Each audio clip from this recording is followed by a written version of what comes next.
नमस्कार दोस्तों, ढोल में पोल चैनल में आप सब मित्रों का हृदय से अभिनंदन करता हूँ। लक्ष्मी जी को तो आप जानते हो, जिनको कि विष्णु की पत्नी बताया जाता है, विष्णु प्रिया कहा जाता है। और ऐसा भी बताया जाता है कि वो समुद्र मंथन में निकली थी।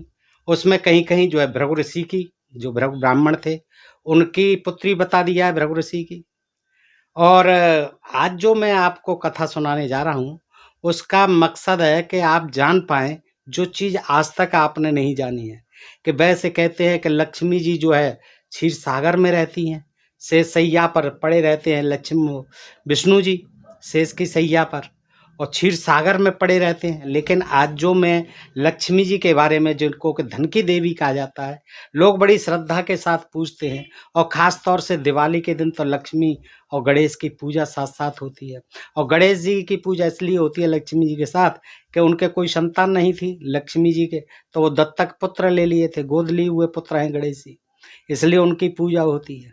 तो दोस्तों, आज मैं जो है आपको एक अलग हट करके, जो कि आज तक आपने न तो कहीं सुनी है न पढ़ी है, वो ऐसी कथा जो है लक्ष्मी के बारे में बताना चाहता हूँ। वैसे कहते हैं कि लक्ष्मी जी जो है धन की दात्री देवी हैं, लेकिन हमारे देश में पूजा पाठ के बावजूद भी सब गरीब देशों में ही गिनती है हमारे भारत की, जबकि यहाँ लक्ष्मी का निवास है। लेकिन लक्ष्मी का निवास इतना गलत बता दिया गया है, हो सकता है इससे लक्ष्मी जी हमारे देशवासियों से कुपित रहती हों, हमारे देश के लोगों से कुपित रहती हों, तो वो इसको जो है गरीब बनाए रखना चाहती हैं। तो दोस्तों, आज मैं आपके सामने यही प्रकरण जो है महाभारत से रखता हूँ कि देखिए कहाँ रहती हैं हमारी लक्ष्मी जी, कितनी उन्होंने खुद ही कहा कि मैं निकृष्टतम जगह पर रह लूँगी, निकृष्टतम अंग में रह लूँगी। और किससे कहा? गायों से कहा।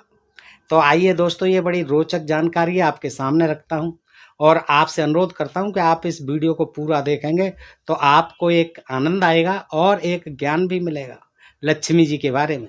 तो दोस्तों देखिए, महाभारत क्या कहता है, ये जो है अनुशासन पर्व में है ये कहानी। आइए मैं आपको सुनाता हूँ कि देखिए, युधिष्ठिर पूछते हैं, युधिष्ठिर उवाच पितामह, मैंने सुना है कि गौओं के गोबर में लक्ष्मी का निवास है। गौओं के गोबर में लक्ष्मी का निवास है, ये मैंने सुना है। कौन कहते हैं? युधिष्ठिर। किससे कह रहे हैं? भीष्म पितामह से। किंतु इस विषय में मुझे संदेह है, अतः इसके संबंध में मैं यथार्थ बात सुनना चाहता हूँ। मुझे संशय है, ऐसा कैसे हो जाएगा कि लक्ष्मी जो है गाय के गोबर में रहती हैं, मूत्र में रहती हैं, ये मुझे बताइए भीष्म पितामह जी। तो भीष्मवाच, भीष्म जी कहते हैं, दूसरा श्लोक, भीष्म जी ने कहा, भरत श्रेष्ठ नरेश्वर, इस विषय में विज्ञ पुरुष यानी ज्ञानी पुरुष, विद्वान पुरुष गाय और लक्ष्मी के संवाद रूप इस प्राचीन इतिहास का उदाहरण दिया करते हैं, एग्जाम्पल दिया करते हैं। कौन? ज्ञानी पुरुष। किसका एग्जाम्पल देते हैं? लक्ष्मी और गाय का बीच में जो संवाद हुआ लक्ष्मी और गाय के बीच में, उसका उदाहरण दिया करते हैं। उन्हें पता कुछ नहीं है, लोगों का सुना हुआ वो भी बता रहे हैं। देखिए क्या कहते हैं, एक समय की बात है, लक्ष्मी ने मनोहर रूप धारण किया और गौओं के झुंड में प्रवेश किया। देखिए क्या विचित्र उनके ख्याल आया दिमाग में कि एकदम जो है सज धजती हैं, पूरा जो है आभूषण आदि से, और सज धज करके मनोहर रूप बना करके पहुंचती हैं कहाँ? गायों के झुंड में। उनके रूप वैभव को देखकर गौएं आश्चर्यचकित हो उठी। वो देखने लगी आंख फाड़कर, अरे ये इतनी सुंदर स्त्री आज हमारे बीच में कौन आ गई, कहाँ से आ गई? तो गौआ ने पूछा, देवी तुम कौन हो और कहाँ से आई हो? इस पृथ्वी पर तुम्हारे रूप की कहीं कोई तुलना नहीं है, हमने तो ऐसी सुंदर स्त्री आज तक नहीं देखी। आप कौन हो, कहाँ से आई हो? गायों को बड़ा आश्चर्य हुआ और पूछने लगी, तुम्हारी इस रूप संपत्ति से हम लोग बड़े आश्चर्य में पड़ गए, हम बड़े हैरान हैं। तो आप बताइए कहाँ से आई हो आप इतनी रूप संपत्तिवान होकर के? इसलिए हम तुम्हारा परिचय जानना चाहते हैं, अपना इंट्रोडक्शन दीजिए। तुम कौन हो, कहाँ से आई हो और कहाँ जाओगी? वर वर्णनी ये सारी बातें हमें ठीक ठीक बताओ। तो लक्ष्मी बोली गायों के प्रश्न के उत्तर देने के लिए कि गौओं तुम्हारा कल्याण हो, मैं इस जगत में लक्ष्मी नाम से प्रसिद्ध हूँ, सारा जगत मेरी कामना करता है। सुखदायिनी गौओं, मुझे ऐसे ही प्रभाव से आप संपन्न समझिए। मैं तुम सब लोगों के भीतर ही सदा निवास करना चाहती हूँ। अब गौओं से कह रही हैं, अरे बहुत जीव हैं, हाथियों के पास चली जाओ, शेरों के पास चली जाओ, जंगल में हिरणों के पास चली जाओ, अच्छे अच्छे जानवर हैं।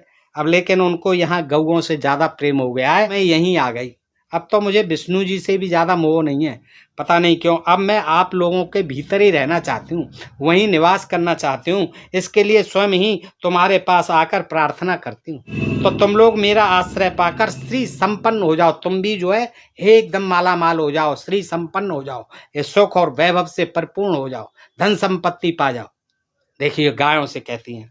तो गौओं ने कहा, देवी तुम चंचला हो, चपला हो, कहीं भी स्थिर होकर नहीं रहती हो। गाय भी जानती थी कि तुम स्थिर नहीं हो, तुम चंचल हो, चपला हो, चाहे जब चाहे जहाँ चल देती हो। अब देखो क्षीर सागर से चलकर यहाँ हमारे झुंड में आ गई, आप हमारे होश में आ गई, गौशाला में।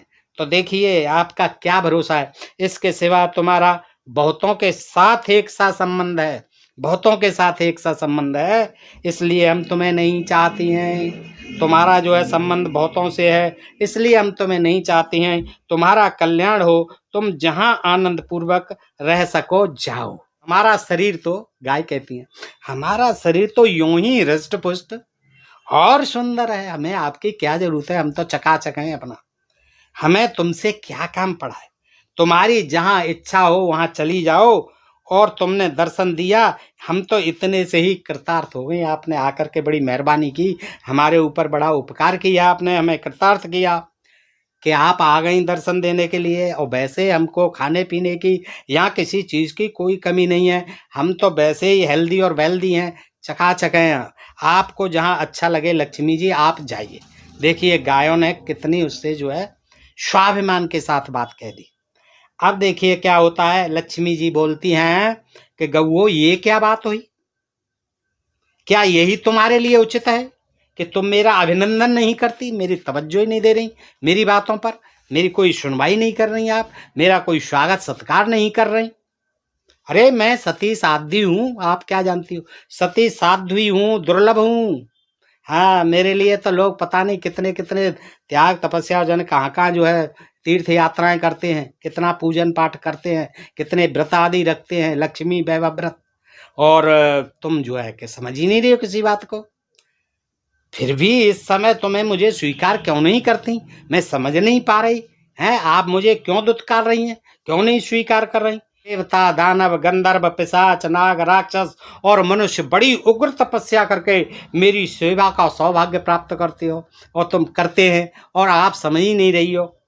सौम्य स्वभाव वाली गौओं, यह तुम्हारा प्रभाव है कि मैं स्वयं तुम्हारे पास आई हूँ चलकर, अतः तुम मुझे यहाँ ग्रहण करो, स्वीकार करो।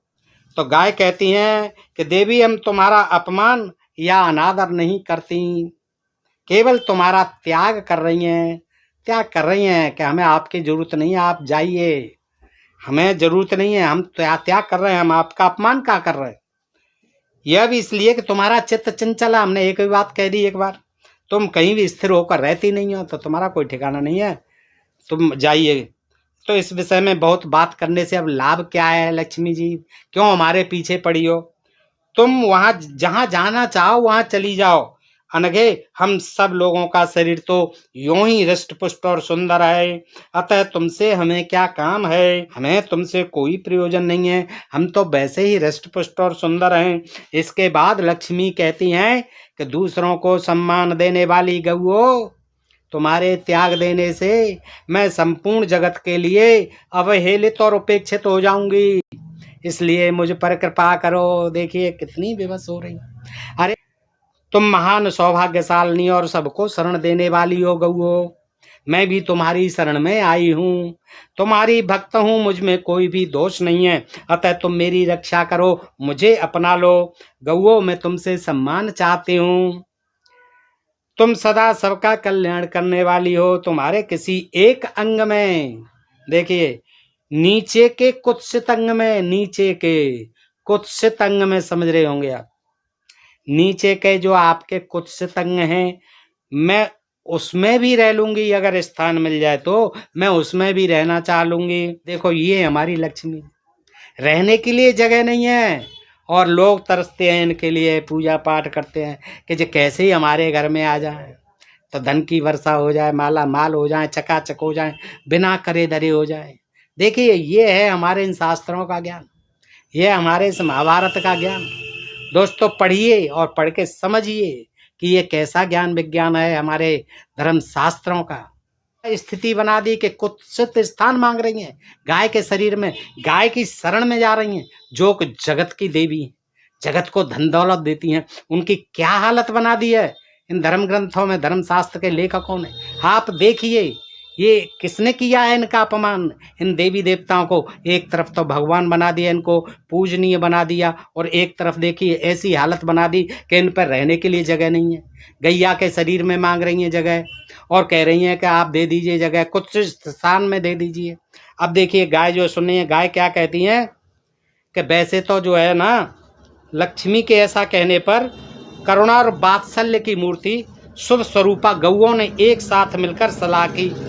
सबने जो है अपनी मीटिंग करी, उसमें सभा करी, और सभा करके फिर उन्होंने सलाह की, उसमें सलाह मशवरा किया कि हमें क्या करना चाहिए। ये लक्ष्मी तो बड़ी बेचारी परेशान हो रही है, इस समय जो है इसको कोई सहारा चाहिए, निवास स्थान चाहिए। तो फिर सबने मिल करके सलाह मशवरा करके लक्ष्मी से कहा, क्या कहा श्लोक, सुबह यशस्विनी अवश्य ही हमें तुम्हारा सम्मान करना चाहिए। तुम हमारे, देखिए क्या सम्मान कर रही हैं। उन्होंने कहा हमको, आपको लक्ष्मी जी आपका सम्मान हमें करना। उन्हें क्या लेना देना था धन दौलत से, उन्हें कौन से मिल फैक्ट्री चलाने हैं कि व्यापार बिजनेस करना है कि बहुत ज़्यादा सुख और वैभव आराम चाहिए, इसलिए लक्ष्मी जी को भाव नहीं दे रही हैं। और देखिए क्या सम्मान कर रही हैं, सलाह मशवरा करके कहती हैं कि अवश्य ही हमें तुम्हारा सम्मान करना चाहिए। अब तुम एक काम करो कि तुम हमारे गोबर और मूत्र में निवास करो। क्या पता ठिकाना बता दिया, अपने शरीर में रहने का भी कुत्सित अंग भी नहीं दिया, जो मूत्रांग है जननांग है उनमें भी जगह नहीं दी है। अब देखिए क्योंकि हमारी ये दोनों वस्तुएं परम पवित्र हैं, हमारी ये दोनों वस्तुएं जो है परम पवित्र हैं। क्या, गाय, हमारा गोबर और हमारा मूत्र, ये परम पवित्र हैं। आप लक्ष्मी जी, हम आपका सम्मान करते हैं और हमें करना भी चाहिए। आप हमारी शरण में आई हैं तो अब आप एक काम करो, हमारे गोबर और मूत्र में निवास करो। 24वां श्लोक है, एक बार क्या निवास स्थान, हमारी देवी लक्ष्मी का, जो धन दौलत की देवी हैं, जो विष्णु की पत्नी है। आगे कहते हैं लक्ष्मी क्या कहती हैं सुन करके, यानी गौओ धन्य भाग हो, मेरे धन्य भाग जो तुम लोगों ने मुझ पर अपना कृपा पूर्ण प्रसाद प्रकट कर दिया।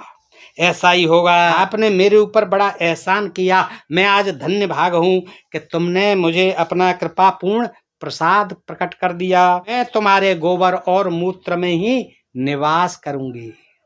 कहाँ करूंगी, गोबर और मूत्र में निवास करूंगी। तुमने मेरा मान रख लिया, अतः तुम्हारा कल्याण हो। इस प्रकार गौओं के साथ कौन कह रहे हैं, भीष्म महाराज समापन कर रहे हैं, युधिष्ठिर से कहते हैं। 26वां श्लोक, भरत नंदन इस प्रकार गौओं के साथ प्रतिज्ञा करके कि मैं तुम लोगों के गोबर और मूत्र में ही निवास करूंगी, इससे मुझे अच्छा कोई निवास नहीं मिलेगा। आपने मेरे ऊपर बड़ा एहसान किया, मैं धन्य हो गई, मैं कृतार्थ हो गई। लक्ष्मी जी उनके देखते देखते वहाँ से अंतर ध्यान हो गई। बेटा, युधिष्ठिर से कहते, बेटा इस तरह मैंने तुमसे गोबर का महात्म बतलाया है, आपने सुना हो तो ध्यान दीजिए। तो दोस्तों इस तरह से भीष्म पिता ने युधिष्ठिर की जो है जिज्ञासा को शांत किया और उनको बता दिया कि गाय के गोबर में लक्ष्मी जी का, मूत्र में लक्ष्मी जी का निवास होता है। और दोस्तों ये बात मैं नहीं कह रहा, महाभारत कह रहा है दोस्तों, भीष्म पिता मैं कह रहे हैं, युधिष्ठिर से कह रहे हैं। तो दोस्तों देखिए क्या क्या ज्ञान विज्ञान जो है भरा हुआ है, पढ़िए आप इसको किसी कथावाचक ने आपको नहीं सुनाया होगा, और इसीलिए कह दिया गया कि महाभारत को घर में मत रखो, इसमें बड़ी अटपटी चटपटी खटपटी बेतुकी बेसिर पैर की कथा कहानियाँ भरी पड़ी हैं। तमाम जातवाद, ऊंच नीच, छुआछूत भरा पड़ा है। तमाम जो है दुराग्रह, तमाम जो है झूठ कपट की राजनीति, और तमाम जो है ऋषियों के, मुनियों के, देवी देवताओं के दुराचार भरे पड़े इस महाभारत। पढ़िए दोस्तों, तो इससे आपको यह ज्ञान मिला कि देखो, जो इसको गाय के गोबर को खाते हैं, गोमूत्र को पीते हैं, वो इसको कितना महात्म देते हैं। लेकिन आज उनको एक और जानकारी मिली कि इसको खाएं पिएं बेशक, लेकिन इसको पूजा भी शुरू कर दें। गाय के गोबर को मंदिर में रखें और मूत्र को भी बोतल में भर के रखें, पूजें, क्योंकि इसमें हमारी लक्ष्मी जी का निवास है।